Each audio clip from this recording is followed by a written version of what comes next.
Hi and welcome back to my channel. Today I want to talk about Etsy print on demand. Everywhere you go on YouTube or literally everywhere on the internet, people are telling you print on demand is a way to make a decent side hustle, find secret niches, sell tons and tons of t-shirts and all sorts of products, basically like it's a ticket to infinite sales on Etsy. So why does print on demand suck so badly for so many Etsy sellers, and why do so many Etsy POD sellers not make any sales or very low sales? What's going on with print on demand? Why is it actually so damn difficult and not, as everyone talks about print on demand, which is it's some kind of sales nirvana? Let's dig into it. I'm going to expose everything here and get you to understand what's going on. Let's go. So the first problem with print on demand doesn't actually start with you and your store failing at print on demand. It starts with the print on demand companies. They set you up for failure. Here's how. When you go to sites like Printful, Printify, Guten, you're presented with dozens or hundreds of different products. You've got tea towels, tumblers, laptop covers, t-shirts, basic jewellery, drinks coasters. The list just goes on and on and on. And here's the problem. They're presenting so many products to you, and you can take multiple print on demand suppliers to integrate with your Etsy store. So the temptation is you think, I'll make 10 designs and then I'm going to stick it on a t-shirt, a tumbler, a laptop cover, and so on. They give you so many different options and make it so easy to start putting products into your store. It's just an endless supply of ease of creating products. So with 10 designs, you could technically put 100 products, 100 items into your store. And right from the start, this is a massive, massive problem because it's not getting your brain to think about niching and sub-niching. What it's getting you to think about is the number one problem that I see in Etsy, in my consultancy, and that is it gets you to think about a general gift store.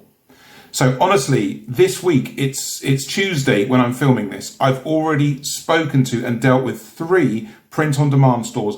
All of them are dead and failing. All of them are general gift stores. So what I mean by a general gift store is they're selling tote bags, t-shirts, laptop covers. You know, it's just a mishmash of everything.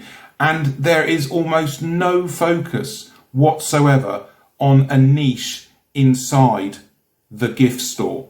So strong advice to you straight away. If you're doing a general Etsy print on demand gift store, chances are you're failing and failing hard. And this is, like I say, partly down to the fact that the print on demand companies just give you so many products to choose from. And critically, we're forgetting the point here. Print on demand has taken away manufacturing from you. So 20 years ago, if you wanted to have a store selling t-shirts, tote bags, this, that, and the other, you'd have to have a warehouse. You'd have to have a place of business and have machinery and inks and computers and all this stuff. We don't have to do that anymore. But that doesn't mean that workload and need to spend time really thinking about what you're doing has gone. No, it hasn't. It's gone from industry to thinking. So your job hasn't got any less difficult. Etsy print on demand is horrendously difficult to make work. Out of 100 stores that I see, I would say 80 are failed.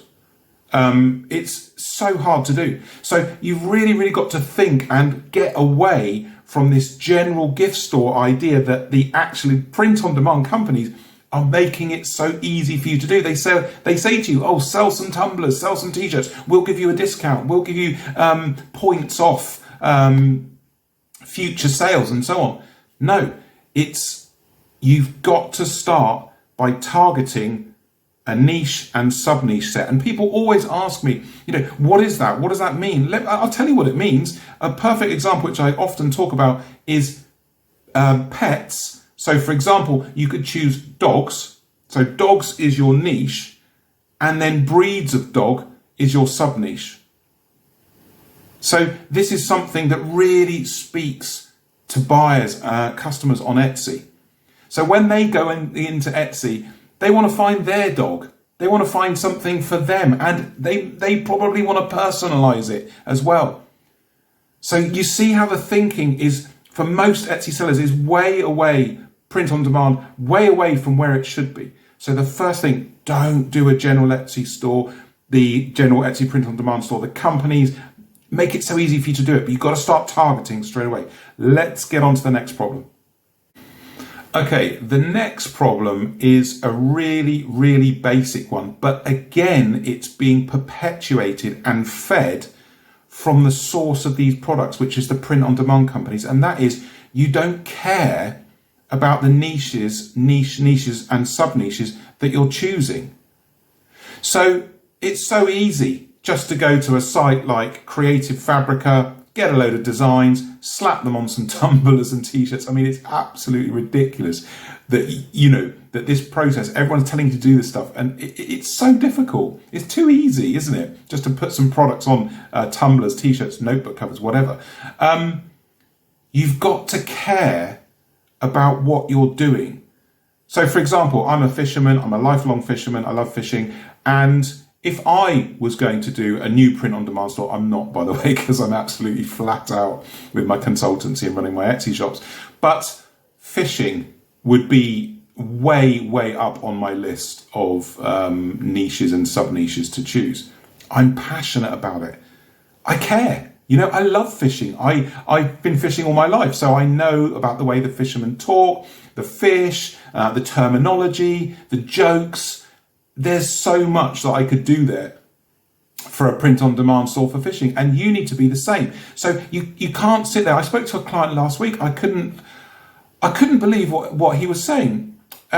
He was saying, well, I'm going to do funny quotes. I'm going to do jokes and stuff. And I said, oh, okay. So what kind of humour? And he said, oh, rude humour. I was like, okay. Well, that actually has a good niche, a good market on Etsy. And I said, so, are you going to make up the jokes yourself? Are you going to find the quotes yourself? Are you, do you like comedy? He was like, no, not really. I'm just going to do it. I see lots of other people doing it. I'm just going to find some jokes, get people to write jokes and stuff. And I said, do you care? He's like, no, not really. It's just, I think it's going to make money. That is almost a surefire path to failure. Because not only are you going to have a really tough time getting going with print on demand, you've got to have passion. You've got to bring the energy. You've got to bring that focus and drive, because you really care about the niche and sub-niche set that you're doing. So when I start talking to that client, I parked him. I parked the whole joke thing, and I said, what do you actually like doing? What do you love doing? And he's an American football coach. So he loves American football, kids football, college football, things like that. And now we're starting to talk in his language. So then I started to say, right, okay, now you've got opportunity. Now you can start to create products in something that you care about, you do every week, and you're going to make some progress with it because you've got some energy behind it. He was like, oh yeah, that's a really, really good idea. It's incredible, isn't it? How people come to Etsy and the most basic building blocks of a successful business seem to go out the window when print on demand comes along. And a lot of this is coming from the print on demand companies themselves. They throw so much at you and it scrambles your mind. But you've got to remain focused. And now this client he's gonna work with American football, which is a much, much better idea than just sort of random jokes he didn't even care about. All right, I hope that makes sense. Let's move on. Right, this second to last point is a massive one, okay? I really need you to pay attention to this. So it's photos and video for print on demand. Now, in 2023, you just can't expect to sell using the generic photos and video. They don't, print-on-demand companies don't supply video, but photos that come from places like Printful and Printify and so on. They are so basic, so plain and simple. We have to raise our game. There are sites out there now that allow you to do decent photo mock-ups with models in lots of different situations, urban, industrial, nature, calming, office locations. There's lots of places like Placeit. Placeit's a good example, that allow you to elevate the quality of your product photography, because the public, the customers that are buying on Etsy, they get used to the photos. They know that a plain white background, the notebook in the corner with the pen and, just basic background. This is all just level one. It's basic print-on-demand photography. Everybody was doing it in 2020 when COVID hit. I deal with tons of these stores every week. It looks terrible. It's boring. There is nothing to attract customer eyes to your products with this basic photography. Now, video. So video, this is another must. You've got to have video in your print-on-demand store. And that again means using a site like Placeit. It's not okay anymore just to slap up basic photos with no video. Placeit gives you a way to put video mock-up. So you can put your t-shirt design, product design onto a product. Yes, you're not always going to find the exact product, so you have to shop around and look at different sites for this. There are a few sites out there that do video mock-ups, and you need to spend the money, because remember, you are not manufacturing anymore.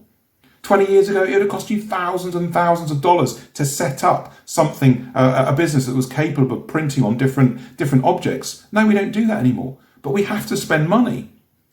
If you're going to make decent designs and put those designs in decent locations in photography and video, you've got to spend money. That's the name of the game. We are our job as print-on-demand sellers is to raise the level of thinking and quality in our store. Once you do that, you're going to start to get a decent brand. You're going to start to look like a professional business and not somebody that's just clicked a button and pinged over a load of products from Printful or Printify into your Etsy store and then sort of sitting wondering why it's not selling. That's why it's not selling, because it looks terrible. So that's my next to last point, improved photography and video. Now let's get on to the last point. Okay, so the last point is something that I see a lot of Etsy print-on-demand sellers do, and that is they either niche down too far or they don't niche down far enough. So good, you've chosen a niche, but then you didn't focus enough. I'll give you a perfect example of not focusing enough, and that is the pets niche. So they chose pets, but then they just did everything like a general gift store. So you've got cat bowls and dog leads and t-shirts and laptop covers with pug faces on. You've got to target inside your niche to start talking to the customers that your products appeal to. So just doing pets and then loading 500, 1,000 products just all over the place with no thinking, that's not much better than a gift store. Now, an example of going too far, remember I said you either don't niche down enough or you niche too far. An example of niching too far would be an Etsy print-on-demand store, say for Labrador dogs only. So it's just Labradors and gifts for Labrador owners and, someone who's got a new Labrador dog. Generally speaking, when we talk about niching down broad and tight, that's too far. Like I said earlier, a nice sort of middle ground would be breeds of dog as an example. So you've got to get the balance right. You've got to look. People always say to me, Nick, how do I find winning products? How do I find winning niches? It's easy. It's not difficult. Don't waste your time on all those tools that I keep telling you not to use because they don't have accurate data. Just go straight to Etsy.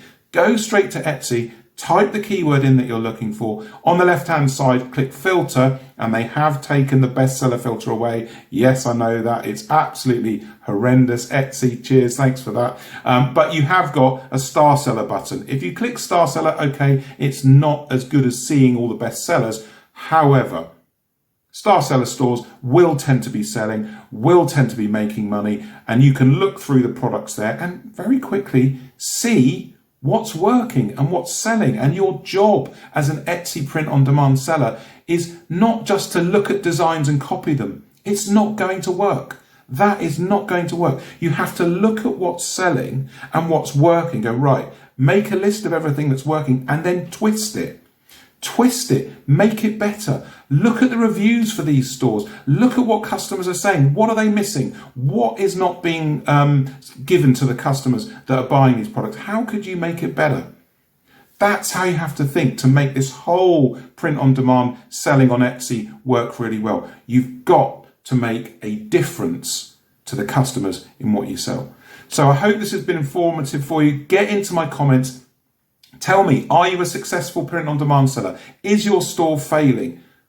I'll check out your comments and I answer everyone as always. Thanks, and I'll see you in the next video.